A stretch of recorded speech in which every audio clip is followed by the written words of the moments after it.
Soon after this terrible crime, the Briley brothers' killing spree comes to an end. Welcome to WatchMojo, and today we're looking at 10 of the creepiest biological families who have been involved in some kind of true crime.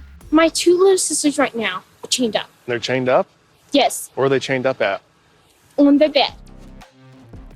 Las Poquianis. The Guinness World Records currently lists Las Poquianis as, quote, the most prolific murder partnership, which is an odd record to be sure. Mexican sisters Delfina, Carmen, Maria de Jesus, and Maria Luisa ran a series of brothels in the state of Guanajuato, and it's here where most of their heinous crimes occurred. They lured young girls with false promises of employment, only to drug, kidnap, and force them into sex work. The sisters then killed many of the girls once they stopped attracting customers, usually by getting sick or pregnant, while also murdering the clients and pimps who threatened to report them. It is believed that the sisters killed at least 91 people in this manner, but estimates also go much higher.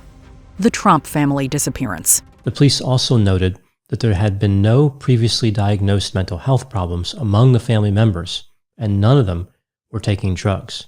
This wasn't caused by drug-induced psychosis. Other causes like carbon monoxide poisoning were also ruled out.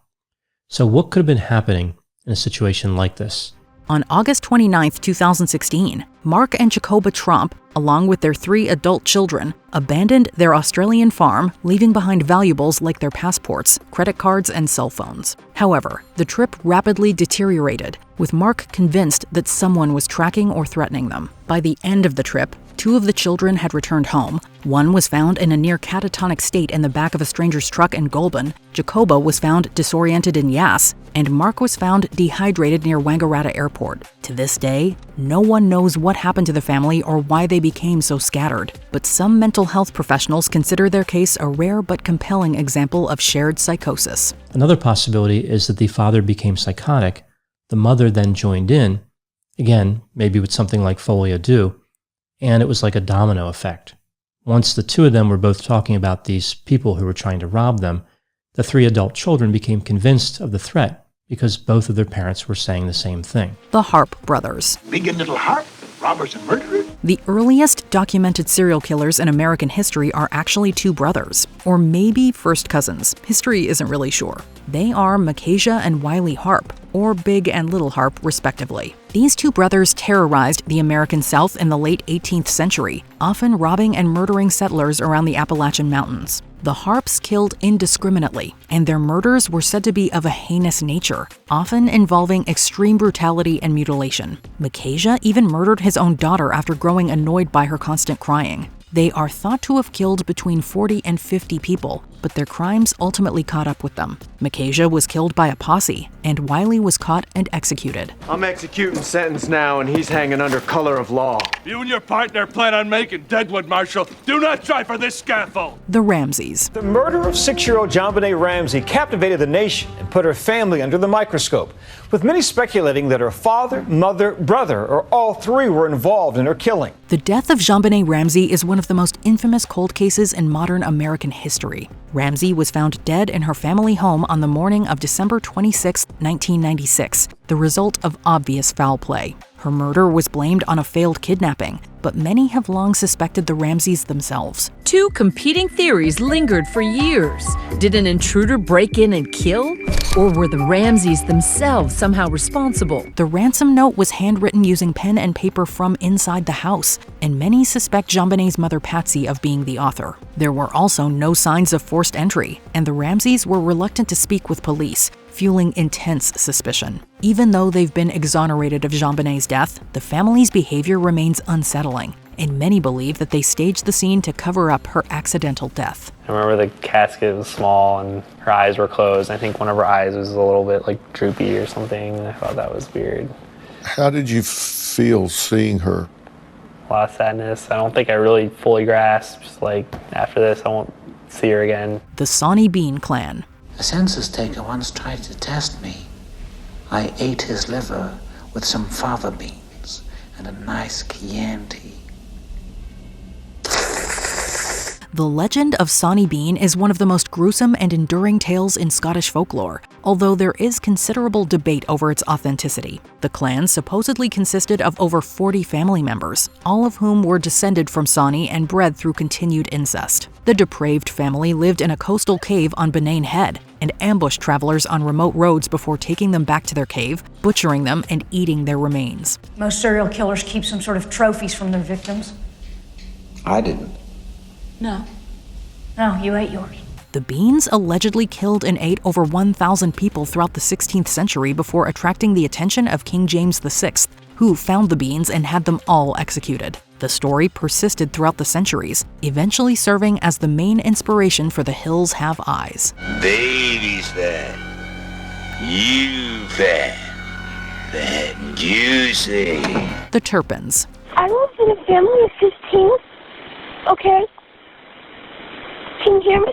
And we have abusing parents. Did you hear that? The highly publicized story of the Turpin family shocked the nation, betraying the very notions of family and security. David and Louise Turpin were the parents of 13 children, and they subjected all of them to horrific mistreatment. They were all confined to the house and had little to no interaction with the outside world, resulting in significantly stunted emotional and intellectual development. But I'm sorry if I talk too much. They were also severely malnourished, lacking in basic medical care, unbathed, and controlled through the use of physical punishment and restraint. Their crimes were finally uncovered in January 2018 when 17-year-old Jordan Turpin escaped the house and contacted police. The House of Horrors was subsequently raided, and both David and Louise were given life in prison. Do you have any injuries? What's injuries?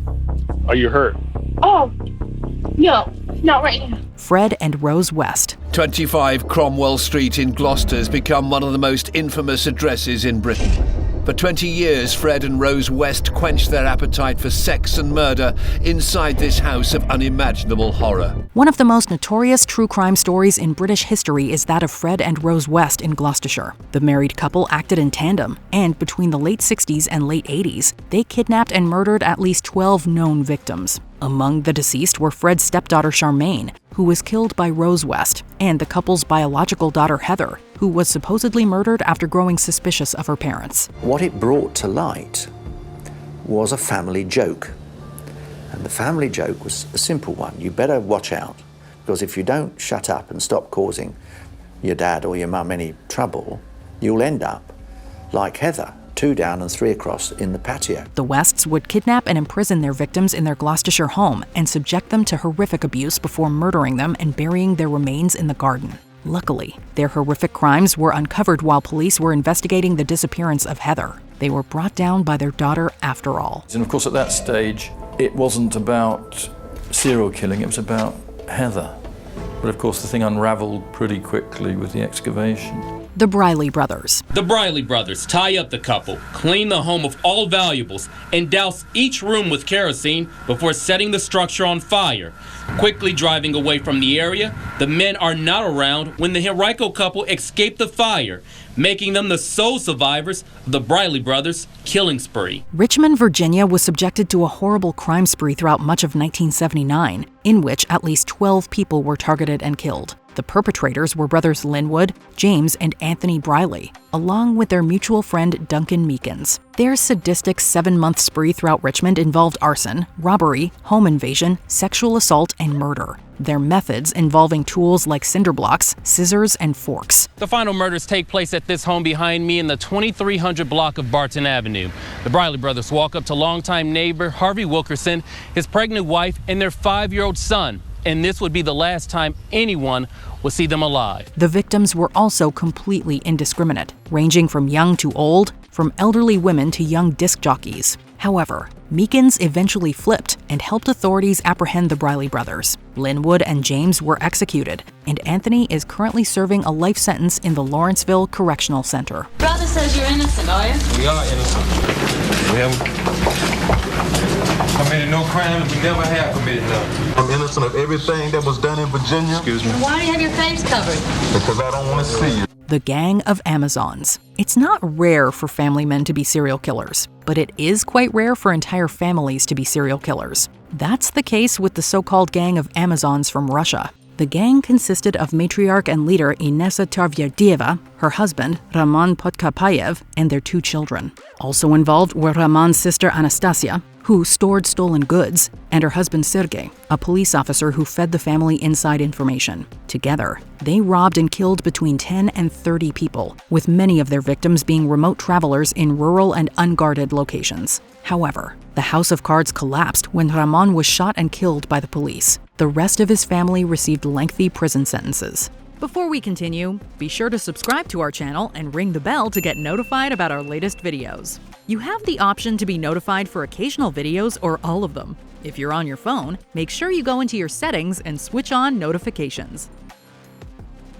The Bloody Benders. In southeast Kansas, an archaeological dig is underway to uncover new clues in a century-old murder mystery. Students from KU are trying to learn more about the Bender family and the victims they left behind on the Kansas frontier. While they sound like a punk band, the Bloody Benders were actually a serial-killing family from Kansas, though there is some debate about whether they were actually related. As the story goes, John Bender, his wife Kate, and their 2 children ran a small inn where they offered meals and lodging to weary travelers. Kate, a spiritualist, would distract guests stopping in for a meal or goods. Waiting behind a curtain that divided the cabin, another family member.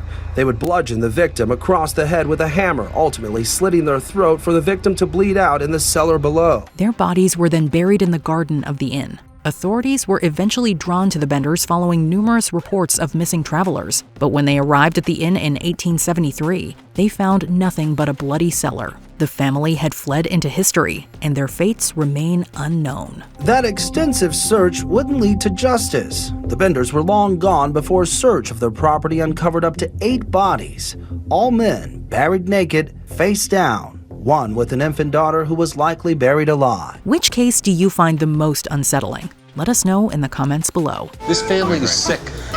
Sick.